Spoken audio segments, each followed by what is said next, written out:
I'd like now to welcome, I can't see where he is, Robert Sember, to come up to the stage. Robert is a community organizer, a member of the sound collective Ultra Red, and I think more importantly for Fulya and I, a very important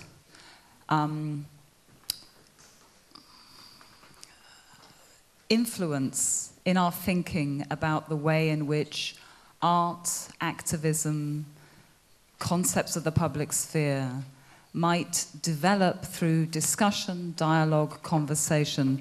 Robert, Fulya and I have worked together over a number of years, and we have an ongoing conversation about the way in which we can work together collectively to find spaces in the art world, spaces in community organizations, social spaces, to develop shared dialogues around the construction of a reformulated public sphere.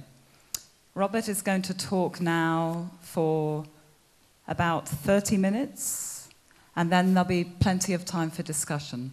So, Robert Sember, welcome to the platform.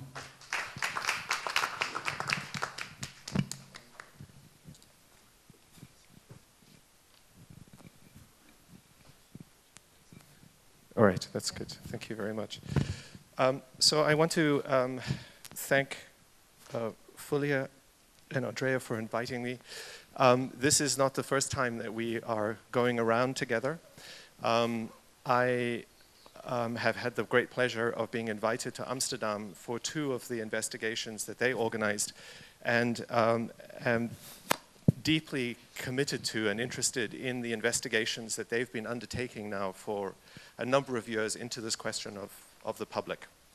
I'm very curious to see how in this deeply sort of contested and contradictory space of the biennial, how this learning is playing itself out. I'm actually not quite sure how to proceed. I just want to sort of say that. I'm going to make some sort of comments that just in a way kind of situate myself, but let me perhaps give the punchline at the very beginning, which is we've just heard, I think, a very important sort of analysis of the question of sound, of organizing sound, of the production of sound.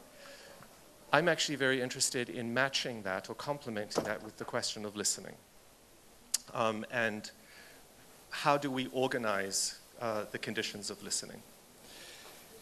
So very briefly, for those of you who don't know about the collective that I'm a part of, Ultra Red is we call ourselves a sound art collective. I think our practice really is around this question of organized listening. There are 11 members in the collective, and we are dispersed across a number of cities in the United States and also in Europe. I am based in New York. Ultra Red was actually founded in Los Angeles, and we also have Ultra Red members in the United Kingdom and in Berlin. One of the things, and this is a word that I hope will become an important word for us this afternoon. I think one of the essential ingredients of our practice is this notion of accountability. So in direct contradiction to a sort of prevailing ideology of what I will call in a sort of technical sense, the autonomy of the sphere of art, which is this notion that in a certain sense there is this kind of protected space of art in which the artist, using a kind of Benjaminian notion of the ideological patron, the artist is in a position to sort of observe, to phrase the questions, to circulate those questions to the world, and then others pick it up.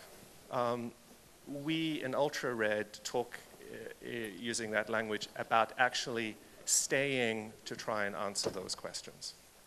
And in that sense, entering into a relationship of accountability to a constituency. So each of us in the cities in which we work very closely with a particular constituency. And the intention is to work for the long term with that constituency around the issues that they're struggling with. So our members work around issues of fair housing. And I think we will get into a conversation about this today. Around issues of feminism and women's rights and sexual rights. Around issues of HIV and AIDS and poverty. Around issues of migration and immigration. And these investigations that we do are done with an accountability to a constituency. So I am here and am listening, and will go back to New York, to the constituency to which I am accountable, and will share with them what I have heard. And we will then collectively think about how we might contribute to the ongoing discussions and conversations that are taking place. So this is a little bit of the ultra-rare situation. But let me move us into a somewhat different space, and that one that perhaps frames one of the issues we can talk about this afternoon. How does one remember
Until now,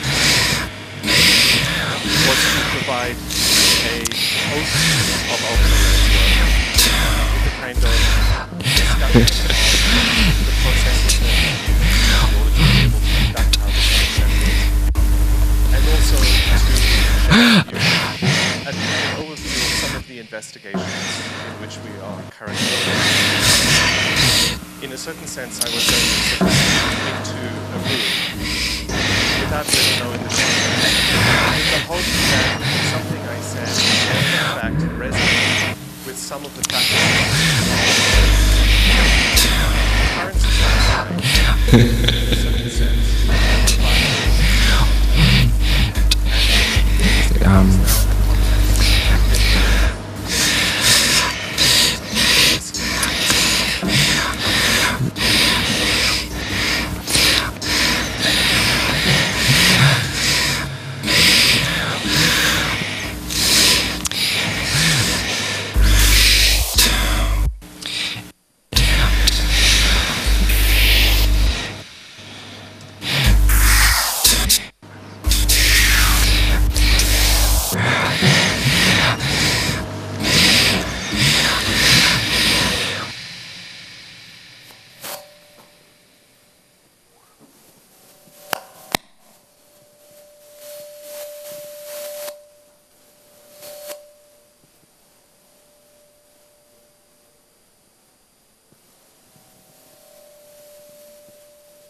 So what I'm going to do now is in many ways an improvisation.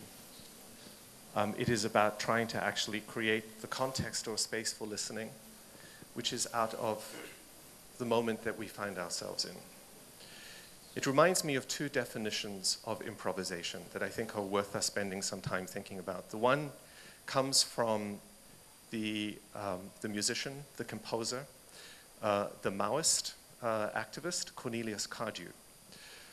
For those of you who are not aware of Cornelius Cardew's work, he was a very important British musician and activist who organized something called the Scratch Orchestra. And the Scratch Orchestra basically was a manifestation of a certain notion of what democracy is, which is everybody coming together and making whatever noise they wanted to make. And that was the composition. Cardew's definition of improvisation is that it is the search for a sound that interprets its context. The search for a sound that interprets its context. Is that what we heard last night? Not a sound that interprets its context, the search for a sound that interprets its context. The other definition of improvisation comes from the poet and cultural critic and theorist of the Black radical aesthetic tradition in the United States, Fred Moten. Fred Moten's definition of improvisation is that it activates the foresight that is not prophecy, but description. All right. So for Cardew, improvisation is a hermeneutical practice, while for Moten, improvisation is phenomenological. Improvisation is oriented towards foresight rather than hindsight. All right. So comparing the two formulations of improvisation, it may seem on the surface of things that Cardew's is the more radical or the more explicitly political understanding because of its interest or question around history. However, it is Fred Moten's definition that Ultra Red uses to actually discover a relationship with the listener, or what Derrida would call the listener who we sense is to come. The ground of improvisation shifts from absolute spontaneity, which is Cardew's practice, to poetic organization, which is Fred Moten's practice. Preparing the way for those who we sense are to come. For Ultra Red, the listener that is to come is announced or invited by asking the simple question, what did you hear? And for the past 5 years, we've been immersed in a phase of investigation we call the School of Echoes, in which we have explored how to ask that question, and very importantly, how to organize the contexts for collective listening. So a question that I would like us to move on to soon is the question of what did you hear last night? And we've just heard a piece of that. Is it possible to get an image? Okay, good. So the conventional understanding of sound is that there is this distinction between listening as a kind of active perception and then hearing as a passive perception. So hearing would be the actual experience, the notion that there is something for the ear, whereas listening implies a kind of intentionality. What we in Ultra Red would call the scene of reception. I'm going to avoid those things. Let me move into For us, there are a number of very crucial sort of influences on our work that I would like to just lay out for you for a second. We are very influenced by the way in which the theorist Pierre Schaeffer has organized listening into a series of approaches ranging from perception to interpretation. So one of the first things is that listening is not a uniform act, that intentionality can in fact occur in a number of different ways.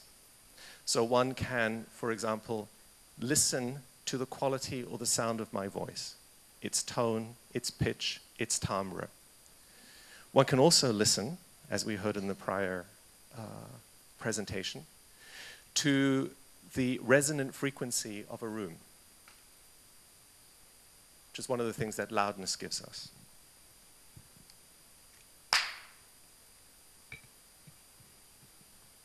How that occurs in this space, how that is heard in this space is going to be determined very much by the physical properties of this space. If I were to clap in a different room, it would produce a different resonant frequency. This, in a certain sense, means that sound is always contextual. If you extend that to the process of collective listening, one therefore must always understand how one listens in that particular place, in that particular time. Right? Listening can also be associative, in that one can, or causal. One can hear the sound of a siren, and you say, oh, a fire truck or an ambulance is going by. That is another way of listening. Another way of listening is associative. I hear bells ringing. It reminds me of my grandmother's funeral.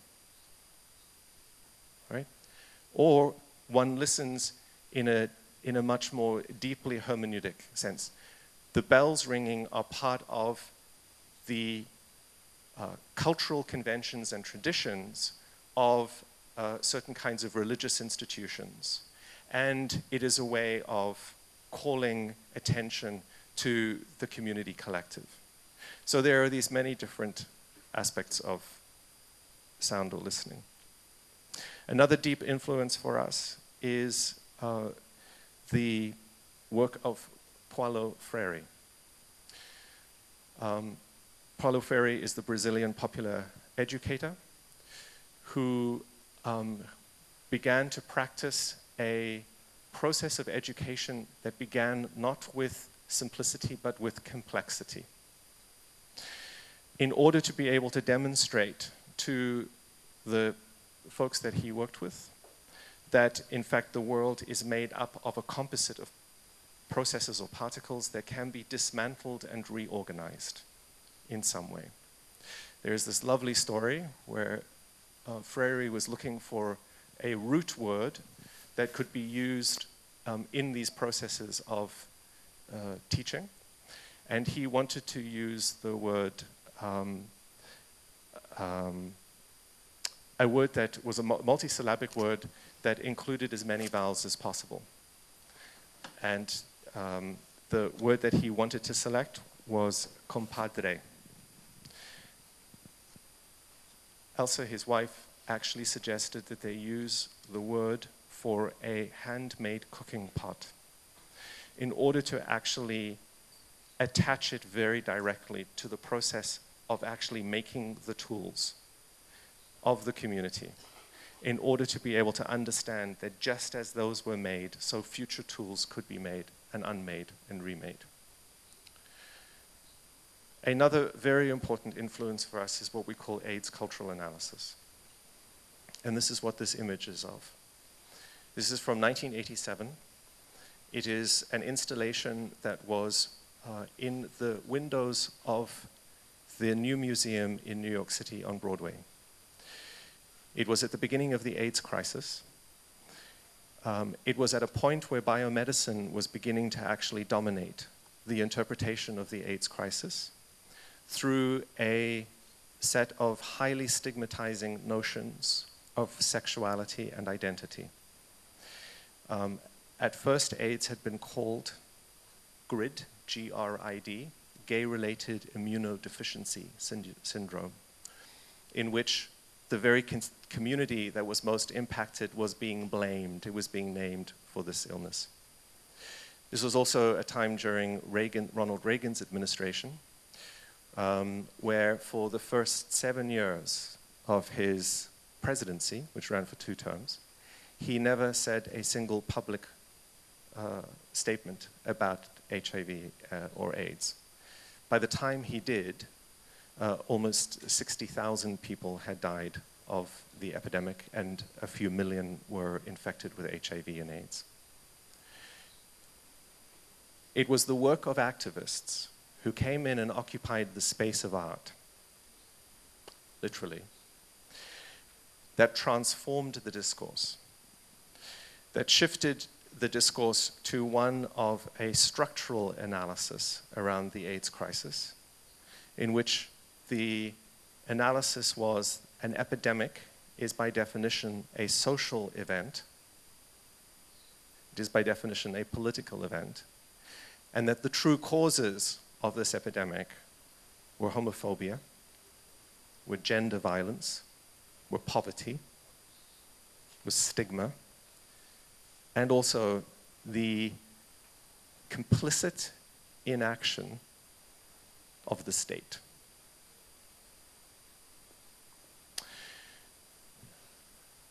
And what was done in order to be able to create this analysis, as you can see, was to bring forward the very originary trauma of human rights, which is the Nuremberg trials, and to connect the silence of the state with the silence that had surrounded the growth of the genocide.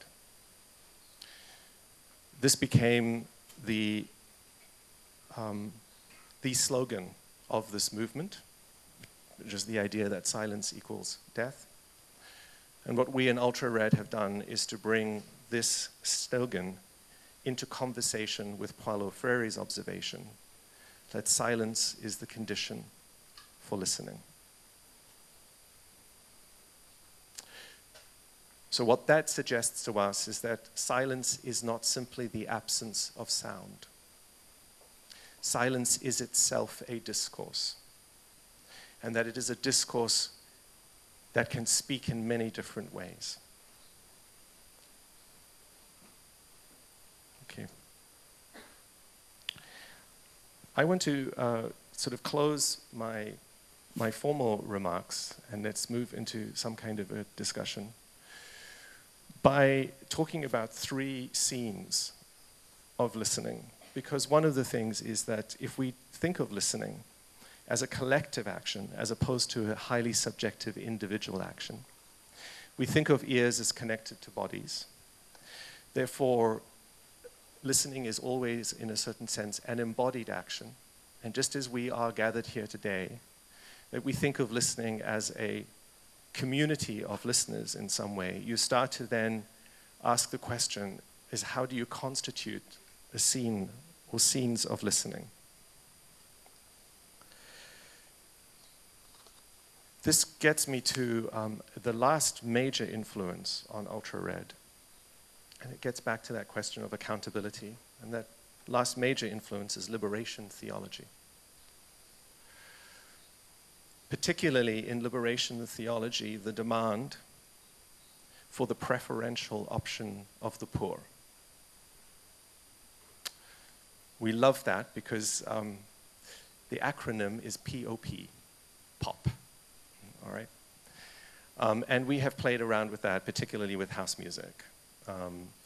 The connection between those discourses of popularism and this issue of the poor. But one of the things that I want to sort of emphasize very strongly is that when you enter into a relationship of accountability, it demands from you that you actually announce what it is that you are accountable to.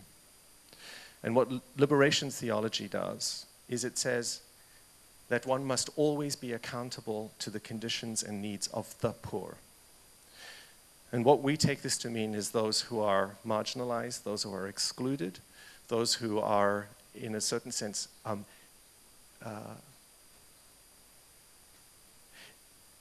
constantly under pressure to not be subjects within the political discourse in some way.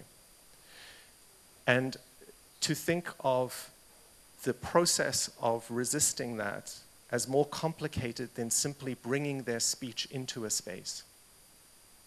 Because as I've said, if speaking and listening is always contextual, one must think of creating the spaces of speech and listening that are also about creating the contexts within which that is going to happen.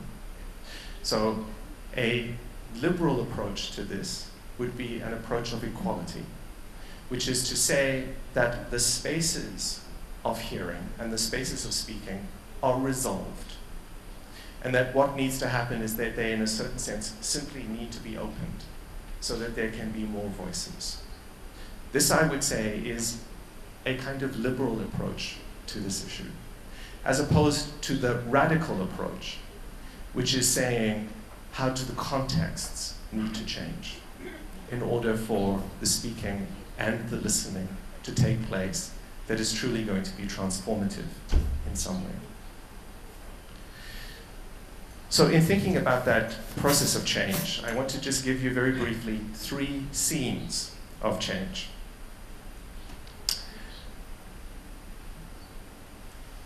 So the first one is Louis Althusser's return to the materialism of Epicurus.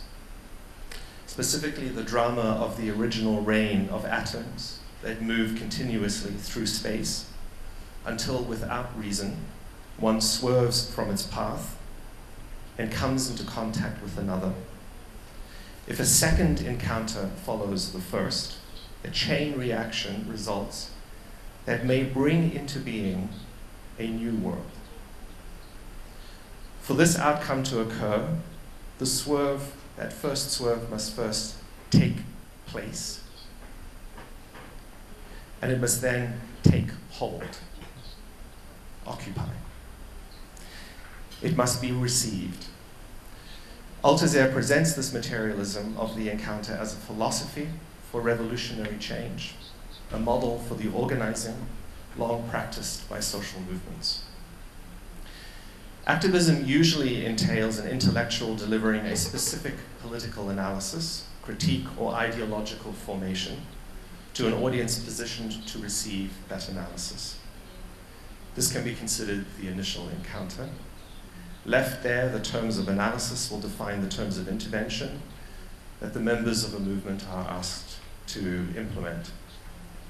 The direction of change is articulated in a set of clear demands, and the movement's actions are aligned with those demands. As we heard this morning, however, capitalism is incredibly protean, and the context of analysis and the nature of those demands is constantly morphing.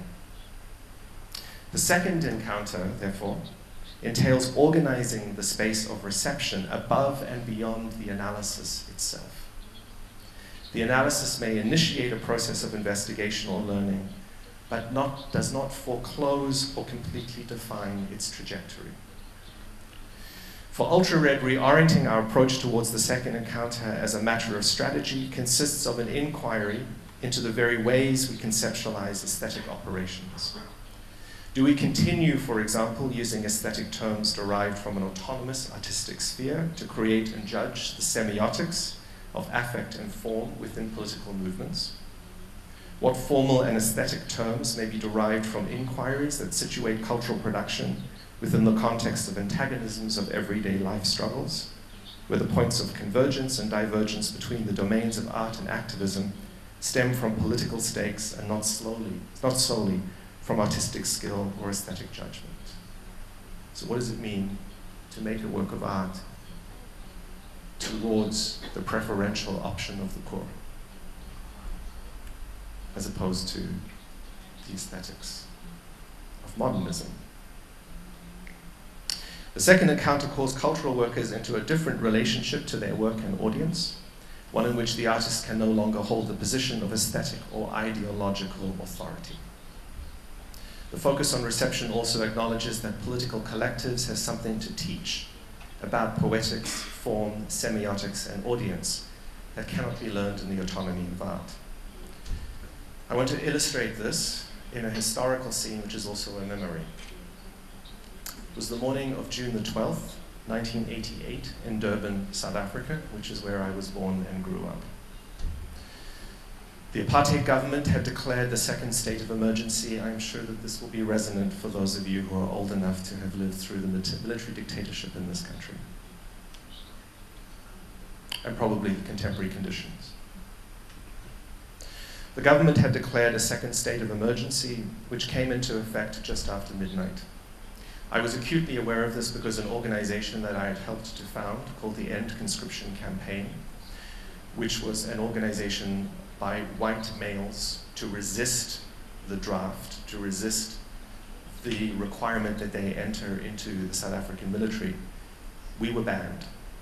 And we sat together that evening and we literally watched the second-hand ticking from 11:59 to midnight, and we went from being an existing organization to being a banned organization. Under this state of emergency, political funerals were curtailed, curfews imposed, and most indoor and all outdoor political gatherings were outlawed. If two people were less than a few meters apart, presumably a distance that would make unamplified speech inaudible, they could be said to constitute an illegal gathering. The state went so far as to define how close you could be in order to avoid, or if you were going to violate the law. That morning, the morning after the new state of emergency came into effect, commuters into the cities in South Africa were met on the streets by members of Black Sash, a multiracial, women's-only organization founded more than 30 years earlier. What we saw as we drove into the cities were women of different races, all dressed in black, standing motionless and in silence on the sides of the roads. They were separated from each other by the exact number of meters stipulated by the law in order to not be accused of constituting an illegal gathering. Facing the oncoming traffic, they're held above their heads or directly in front of them, as one would a protest sign, large, blank, white boards. As with their past actions, the organization used a formal aesthetic vocabulary to draw attention to structures of state violence. In this intervention, they represented and repurposed the very procedures intended to suppress speech and action into expressions of political grief, activist defiance, and unequivocal solidarity. The very terms of the law were used to defy the law. This was, I would come to appreciate years later, a valuable lesson in the political potential of conceptual art. The legibility of those Black Sash actions has a great deal to do with when and where it happened. Like most political performance, it employed both presence and presentness. That is, it actively and immediately engaged the state's current attempts to redefine the public sphere, and consequently how we access and use it. The stillness and silence within which the women collectively occupied public space performed an analysis and judgments of the state's actions. More challenging, however, was how their recasting of silence and inaction amplified the fact that we were all implicated in this situation and would have to decide whether we would comply or struggle. So, in South Africa, in an overdetermined political space, the public sphere was always determined by the prevailing politics. And to be silent was most often to be read as speaking consent or assent, to be complicit. No space, no action, no silence was disconnected from issues of state power. The action of the Black Sash women added another to a long list of invitations issued over the decades of the anti-colonial and anti-apartheid struggles in South Africa to join a counter-public sphere, a space of reception in which to formulate the strategies of resistance to be enacted across South Africa and begin being together in a way that only a transformed future would make possible. What was the listener of the future that was being invited or announced by that silence that morning? In a certain sense, the fact that only women participated in this action and that these women were from different races enunciated the terms, potential terms of a different future for that country.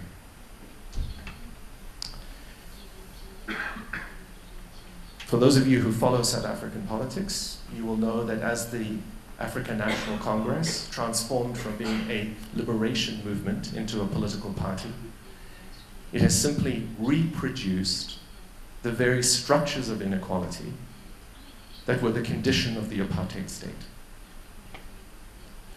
The Gini coefficient, that index that measures inequality in South Africa, has only worsened in the post-apartheid era. One magnificent illustration of this neoliberal transition in South Africa is the shootings at the mine last year of the miners who were on strike.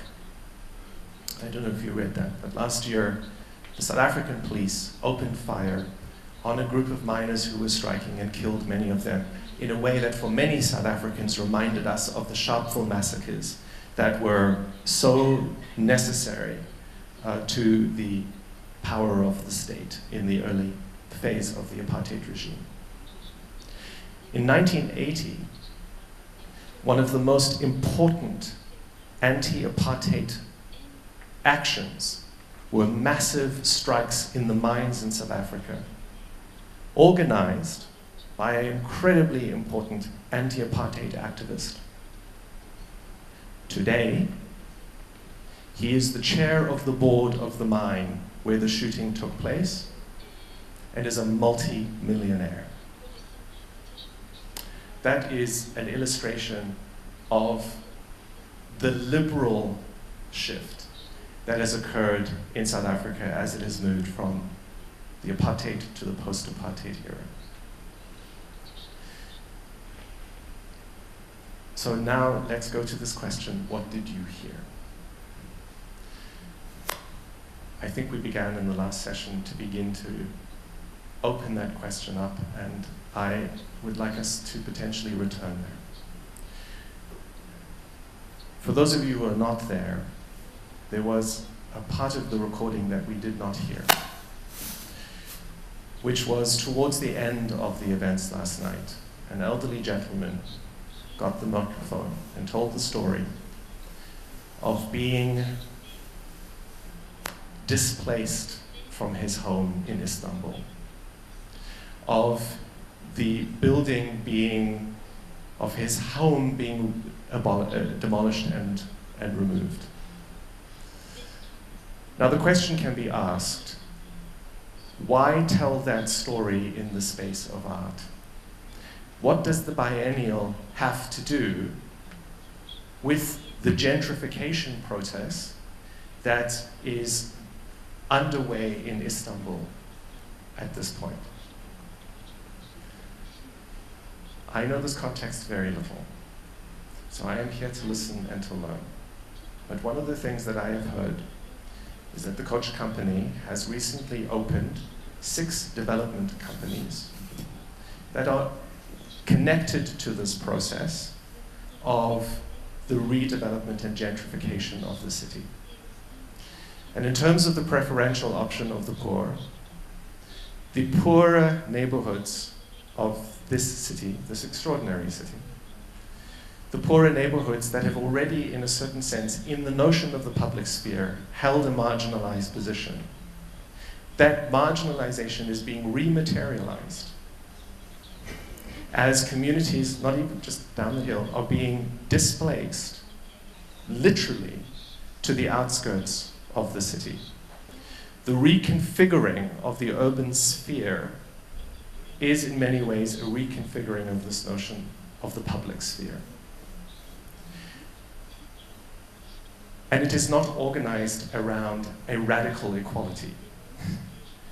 It is organized around the very contours of inequality that are the conditions of neoliberalism, of course. So, there is a crisis, as I understand it, around the issue of the rights to the city, the issue of housing, the issue of where the poor are going to be placed literally within the city and as a constituency within the politics of the city. I also heard last night from one of the people who participated in the action that there is, in another resonant neoliberal move, a process of privatizing the fundamental resources of the nation, and in this case, water. The building of massive dams and the giving to private companies of contracts to manage the water, access to water. This has happened in Latin America. It has been disastrous for the poor in Latin America. So there is another notion of the public good, of the public commons, of the public resources that is in crisis. One of the things that struck me very deeply about what happened last night is that there were a group of people who in some senses care enough about what is at stake in the space of art that they wish to come and actually occupy and act within that context. That is something that I take very seriously.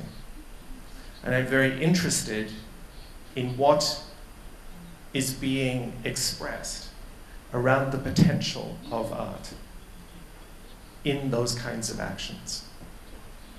There is an anxiety, as I gather it, a deep anxiety, that the notion of art as having in some way a relationship to the idea of freedom, even if we begin with that very conservative, almost reactionary notion of individual freedom, that is the freedom of the imagination, that is the freedom of a kind of individualized expression, right? Which I think very quickly moves us into another definition, which I would call an unalienated existence. The capacity or the notion that art remains potentially one of the few places in the world where one can, in a certain sense, glimpse momentarily what it must be like to live an unalienated existence. There is a deep anxiety that along with these other freedoms, and along with these other spheres of public action, this one too will be lost to the commodification and the expansion of neoliberal control. To me, that sounds as though there is a common investment, certainly from what I know of Andrea and Fulia's investment in the space of art, with what was being announced last night. But I must say, in the very broken translation I heard of that gentleman's story, I did not hear a silencing. I heard an invitation to an ethics. Not a question of what can we do, but what will we do.